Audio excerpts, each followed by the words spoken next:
Josefina conocía el gris.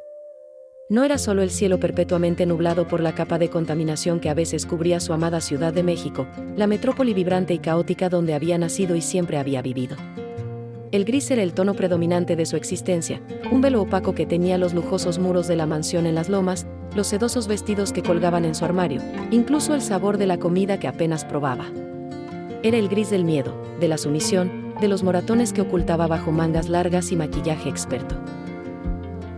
Su esposo, Ricardo Valdivia, era un hombre de contrastes violentos. Hacia el exterior, proyectaba la imagen de un empresario exitoso, carismático y generoso. Sus fiestas eran legendarias, su influencia palpable en ciertos círculos de poder. Pero tras las puertas cerradas de su fortaleza de cristal y acero, Ricardo era otro hombre. Un hombre cuyas manos, que podían firmar cheques de millones, también sabían golpear con una precisión cruel. Un hombre cuya voz, que seducía en público, en privado se convertía en un látigo de insultos y amenazas que despojaban a Josefina de su identidad, de su voluntad, de su luz. Ricardo no era solo un maltratador. Era, como Josefina había descubierto con horror creciente a lo largo de los años, una pieza clave en el oscuro engranaje del narcotráfico local. Un capo discreto pero letal, cuya red de informantes y sicarios se extendía como una telaraña invisible por la ciudad. Esta realidad convertía su jaula dorada en una prisión de máxima seguridad. Huir no era simplemente una cuestión de empacar una maleta y llamar a un taxi. Huir de Ricardo era coquetear con la muerte. Durante años, Josefina había sobrevivido apagándose. Se había convertido en una sombra, asintiendo, obedeciendo, minimizando su presencia para evitar la furia de Ricardo.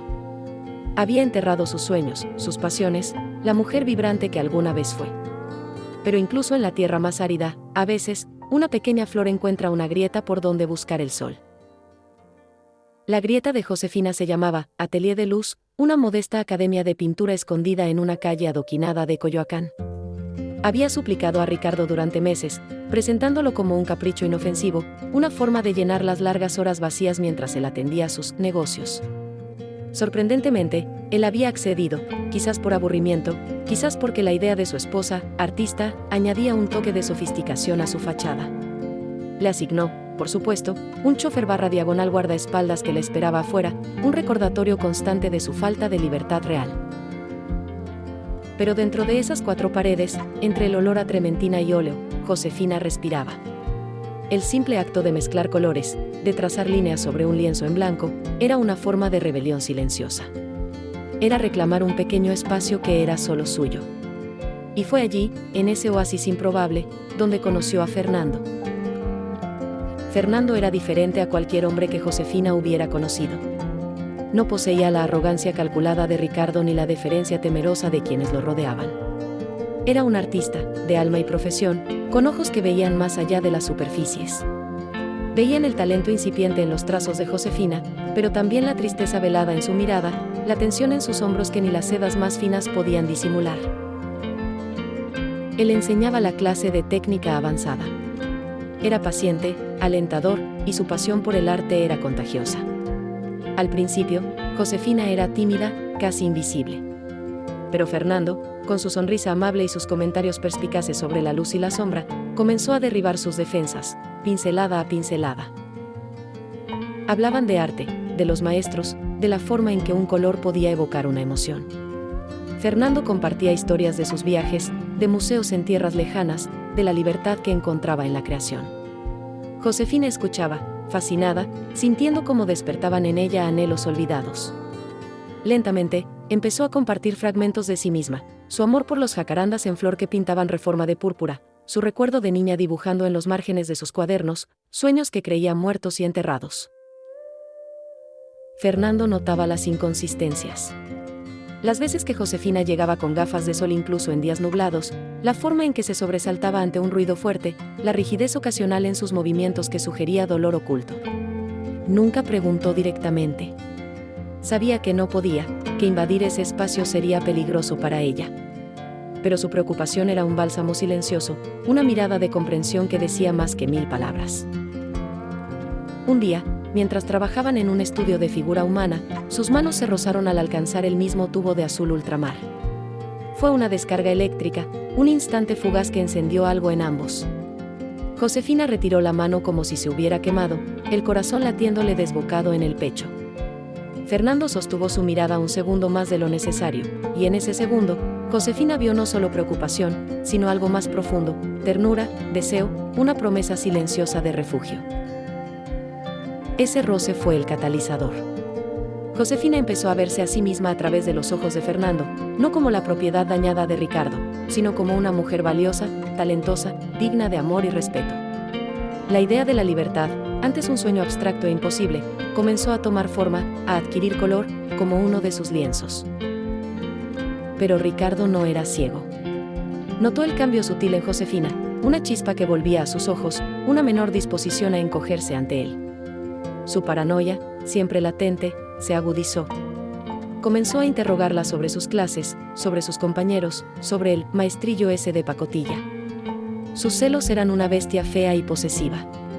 Una noche, tras encontrar un boceto de Fernando que Josefina había guardado descuidadamente entre sus cosas, un simple estudio de unas manos sosteniendo un pincel, la furia de Ricardo explotó. La violencia esa noche fue peor que nunca. No solo los golpes, sino la degradación verbal, la forma en que destruyó el boceto, símbolo de su pequeño mundo secreto, mientras la obligaba a mirar. Cuando finalmente la dejó sola, temblando y llorando en el frío suelo de mármol, Josefina supo que ya no había vuelta atrás. Quedarse era una sentencia de muerte lenta, una aniquilación del alma. Huir era un riesgo mortal, sí, pero también era la única posibilidad de vivir. Al día siguiente, llegó a la clase de pintura con el rostro cuidadosamente maquillado, pero ni la mejor base podía ocultar la hinchazón alrededor de su ojo izquierdo ni el temblor de sus manos.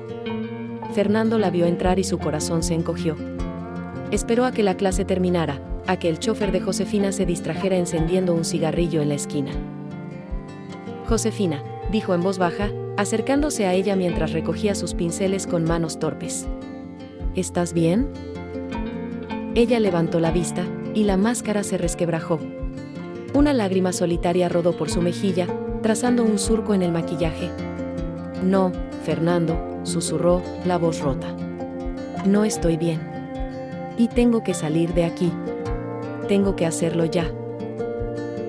La urgencia en su voz, la desesperación en sus ojos, galvanizaron a Fernando. Te ayudaré, dijo sin dudarlo, su mano encontrando la de ella, esta vez sin retirarse. Saldremos de esto. Juntos. En las semanas siguientes, el taller de pintura se convirtió en su cuartel general secreto. Mientras fingían discutir sobre paletas de colores y técnicas de veladura, planeaban su huida en susurros apremiantes, en notas dobladas pasadas disimuladamente, en miradas cargadas de significado.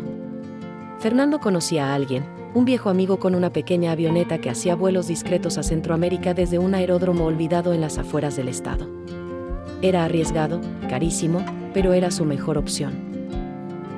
Josefina jugó el papel de su vida.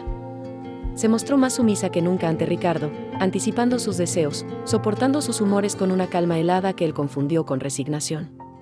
Mientras tanto, reunía lo esencial, algo de dinero en efectivo que había logrado esconder a lo largo de los años, joyas pequeñas y fáciles de vender, una identificación falsa que Fernando consiguió a través de contactos del inframundo artístico, un mundo con sus propias sombras.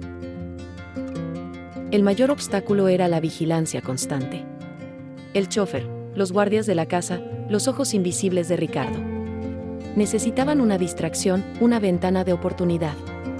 La encontraron en la forma de una gran recepción que Ricardo organizaba para celebrar un acuerdo comercial, una tapadera, Josefina lo sabía, para consolidar alianzas en su verdadero negocio. La noche de la fiesta, la seguridad estaría enfocada en los invitados importantes, en proteger al capo en su momento de gloria. Sería su única oportunidad. La noche señalada llegó con una tensión casi insoportable. Josefina se vistió con un elegante vestido negro, una elección sombría que contrastaba con el brillo forzado de sus ojos. Ricardo, pletórico y expansivo, apenas le prestó atención, más allá de asegurarse de que luciera como el trofeo perfecto a su lado. Mientras la música sonaba y el champán fluía, Josefina intercambió una mirada fugaz con Fernando, que había logrado colarse como parte del personal de servicio de catering, una idea audaz y peligrosa. Era la señal. Con el corazón martilleándole contra las costillas, Josefina se excusó para ir al tocador. En lugar de eso, se deslizó por un pasillo de servicio, siguiendo la ruta que habían memorizado. Fernando le esperaba en la sombra de la zona de carga y descarga. Le tendió la mano. «¿Lista?», susurró él. Josefina asintió, tragando saliva. El miedo era un nudo frío en su estómago, pero por primera vez en mucho tiempo, no la paralizaba. Lo sentía, sí, pero también sentía la fuerza del amor de Fernando, la fuerza de su propia determinación renacida. Salieron por una puerta trasera que daba a un callejón oscuro. El chofer asignado a Josefina había sido retrasado por uno de los amigos de Fernando con una excusa ingeniosa sobre un neumático pinchado. Corrieron por las calles secundarias, sombras fugaces bajo la luz anaranjada de las farolas. Cada coche que pasaba, cada sirena lejana, les erizaba la piel. Llegaron al punto de encuentro donde un coche viejo y discreto los esperaba. El viaje al aeródromo clandestino fue un borrón de ansiedad y esperanzas susurradas. Fernando la abrazaba, transmitiéndole su calma, aunque Josefina podía sentir la tensión en sus músculos. El aeródromo era poco más que una pista de tierra y un hangar destartalado. La avioneta, pequeña y de aspecto frágil, les pareció el vehículo más hermoso del mundo. El piloto, un hombre curtido y de pocas palabras, los apremió a subir. Cuando los motores tosieron y cobraron vida, Josefina miró por la ventanilla. Las luces de la Ciudad de México, su hogar, su prisión, se extendían debajo de ellos como una alfombra de joyas rotas. Sintió una punzada de nostalgia, de pérdida, pero fue ahogada por una oleada de alivio tan intensa que le robó el aliento. Fernando tomó su mano de nuevo, sus dedos entrelazándose con los de ella. «Lo hicimos, Josefina. Somos libres». Ella apoyó la cabeza en su hombro, cerrando los ojos. El gris empezaba a disiparse. Sabía que el camino por delante no sería fácil. Ricardo no se rendiría fácilmente, su ira y su poder tenían un largo alcance. Tendrían que vivir con cuidado, mirando por encima del hombro, quizás por mucho tiempo. Pero mientras sentía el calor de la mano de Fernando, el latido constante de su corazón junto al suyo, y el rugido de los motores llevándolos lejos, hacia un futuro incierto pero propio, Josefina vio un nuevo color empezar a teñir su horizonte. Era el azul profundo de un cielo despejado, el verde vibrante de la esperanza, el rojo apasionado del amor que le había dado el valor para romper sus cadenas. Era el color de la libertad, un lienzo en blanco esperando ser pintado. Y por primera vez en una eternidad, Josefina sintió que tenía todos los colores que necesitaba.